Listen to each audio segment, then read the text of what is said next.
देखिए, अफगानिस्तान से एक बिल्कुल ही अलग न्यूज़ निकल के आ रही है। अफगानिस्तान से अशरफ गनी भाग गए हैं, ये बात तो देखिए हमको पता है। इसके बारे में मैंने कल ही एक वीडियो बना के आपको बताई थी, आपको मालूम पड़ गया है। अब ऐसा बताया जा रहा है कि अशरफ गनी 4 गाड़ी भर के कैश लेके भागे हैं। बहुत सारा पैसा उन्होंने हेलीकॉप्टर में ठूसा, ये पूरा पैसा वो एयरपोर्ट लेके गए, वहां से पैसा उन्होंने अपने प्लेन में ठूसा और फिर वो उड़े। मतलब 4 गाड़ियां भर के कैश लेके गए हैं अशरफ गनी। अब ये बोल कौन रहा है? मेन चीज है कि इसका सोर्स सही होना चाहिए। तो सबसे खास बात है कि सोर्स बहुत जबरदस्त है। रशियन एम्बेसी जो है काबुल में, उसके जो स्पोक्स पर्सन है निकिता इश्चेंको, इनका ये बोलना है कि भैया 4 गाड़ी कैश लेके भागे यहां से अशरफ गनी, और इनके पास प्रूफ है। बहुत सारे ऐसे लोग ये कोट कर रहे हैं जिन्होंने देखा है कि जब अशरफ गनी छोड़ के जा रहे थे तो गाड़ी में बहुत सारा कैश भर के लेके जा रहे थे। और सबसे खास बात यह है कि जब प्लेन में एक लिमिट के ज्यादा वो कैश नहीं भर पाए तो उन्होंने क्या किया कि कुछ कैश को टेरमैक पे छोड़ दिया। टेरमैक पता है ना आपको, कि जहां पे आपका ओवरऑल प्लेन खड़ा होता है वहां से वो टेक ऑफ करता है, तो ओवरऑल जहां पे प्लेन वगैरह खड़े होते हैं उस इलाके को आप टेरमैक बोलते हो। तो बहुत सारा कैश वो टेरमैक पे ही छोड़ गए जो प्लेन में वो नहीं ठूस पाए। जब वो निकले अपने प्रेसिडेंशियल पैलेस से, 4 गाड़ियों में कैश लेके निकले, हेलीकॉप्टर में बहुत सारा कैश था, फाइनली उस कैश को उन्होंने अपने प्लेन में भरा और वो उसको लेके उड़ गया। और ये बोल रहा है निकिता एश्चेंको, आप कह सकते हो official spokes person of Russian embassy. अब बात ये है कि ये प्रोपोगेंडा है या ये रियलिटी, अपने आप में बड़ी बात है। ऑलरेडी आप देखो तो अशरफ गनी के ऊपर एक एथिकल इल्जाम लगाया जा रहा है कि वो अफगानिस्तान के लोगों को अकेला छोड़ के चले गए। अब चलिए ठीक है, एथिकल चीजों की तो आप बात मत ही करिए। रीजन बीइंग कि नजीबुल्लाह के साथ क्या हुआ है ये हम सब जानते हैं। नजीबुल्लाह को काट के रख दिया था अफगानिस्तान ने। उस समय पे नजीबुल्लाह प्रेसिडेंट भी नहीं थे, मैं सितंबर 1996 की बात कर रहा हूं।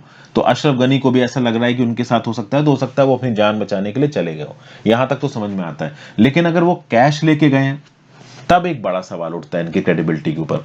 क्योंकि ऑब्वियस सी बात है वो कैश इनकी पर्सनल दौलत तो होगी नहीं, मोस्ट प्रोबेबली वो ट्रेजरी से ही पैसा निकाल के लेके गए, अगर लेके गए हैं तो। अभी इस बात की पुष्टि नहीं की जा सकती, हो सकता है रशिया यहाँ पे कोई प्रोपोगेंडा चला रहा हो। और डेफिनेटली रशियन एम्बेसडर या फिर कह लीजिए रशियन स्पोक्स पर्सन ने जो भी यहाँ पे, एम्बेसडर नहीं, रशियन एम्बेसी की जो स्पोक्स पर्सन है, उन्होंने जो कुछ भी यहाँ पे बोला इसको अलग अलग जो भी एम्बेसीज जो भी डिप्लोमेट्स वगैरह बचे हुए हैं वो वेरीफाई करेंगे। मैं आपको बता दूं कि बहुत कम ऐसी कंट्रीज हैं जिन्होंने अपने डिप्लोमेट्स को अफगानिस्तान से निकालने का प्रोसेस ज्यादा शुरू नहीं किया। Russia is one of those countries जिसने बोला कि भाई हमारे डिप्लोमेट्स अभी के लिए अफगानिस्तान में रहेंगे। हालांकि रशिया ने यह भी बोला है कि हम इमीडिएटली उनको रिकॉग्नाइज नहीं कर रहे हैं एज अ कंट्री और एज एन ऑफिशियल गवर्नमेंट। हम तालिबान को अभी भी अफगानिस्तान का लीडर नहीं मान रहे हैं, but over the course of time हम तालिबान के साथ यहाँ बातचीत करेंगे। अब देखिए, डेफिनेटली बैक एंड से तालिबान से एश्योरेंस मिली होगी रशिया को, तभी रशिया अपने डिप्लोमेट्स अफगानिस्तान के अंदर से नहीं निकाल रहा है। और इस पूरे प्रोसेस में जब तालिबान और अफगानिस्तान की सरकार के बीच में नेगोशिएशन चल रहा था कतर में, तो मॉस्को में भी एक मीटिंग हुई थी जिसके बारे में आपको पता है। चाइना में भी एक मीटिंग हुई थी। तो definitely China, Russian diplomats, Pakistani diplomats, ये तो अफगानिस्तान के अंदर रहने वाले हैं। They are relatively secure under the rule of Taliban. But ये कैश लेके जो भागने वाली बात है, ये किस हद तक प्रोपोगेंडा है और किस हद तक सच है, ये आगे आने वाले समय में पता चलेगा। और ये अशरफ गनी की क्रेडिबिलिटी के ऊपर एक बहुत बड़ा सवाल उठाता है। क्योंकि पहली बात तो ये चले गए, इस बात को लेकर इनको क्रिटिसाइज किया जा रहा है। दूसरी बात, कैश लेके गए। और ओवरऑल जो व्लादिमीर पुतिन है आपके प्रेसिडेंट रशिया के, उनके जो स्पेशल रिप्रेजेंटेटिव इन अफगानिस्तान जामिर कबुलोव, इनका क्या बोलना है कि भाई साफ बात यह है कि वो कितना पैसा लेके गए इसके बारे में कोई जानकारी नहीं है, और ओवरऑल अफगानिस्तान के स्टेट बजट के लिए अफगान ट्रेजरी में कितना पैसा बचा है इसके बारे में भी कोई जानकारी नहीं है।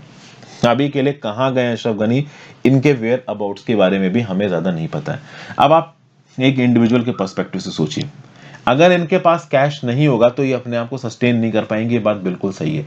ये किसी भी देश में जाएंगे, कहीं भी जाएंगे, इनको पैसा खर्च करना पड़ेगा अपने आप को सस्टेन करने के लिए। तो अगर, और ऑब्वियस सी बात है अशरफ गनी अकेले नहीं होंगे, इनके जो क्लोज एड्स हैं, इनके जो क्लोज साथी हैं, इनके फैमिली मेंबर्स, इनके कैबिनेट मेंबर्स, जो इनके सबसे इंपॉर्टेंट पॉलिटिकल पार्टनर्स होंगे, उनको अपने साथ लेके गए होंगे। तो उनको अपने आप को ही नहीं, सबको प्रोटेक्ट करना है, तो हो सकता है वो इसलिए पैसा लेके गए हो। पैसा लेके गए हैं कि नहीं गए इसकी पुष्टि होने में भी समय लगेगा, कितना पैसा लेके गए इसकी पुष्टि होने में समय लगेगा। But this is definitely a very different type of news.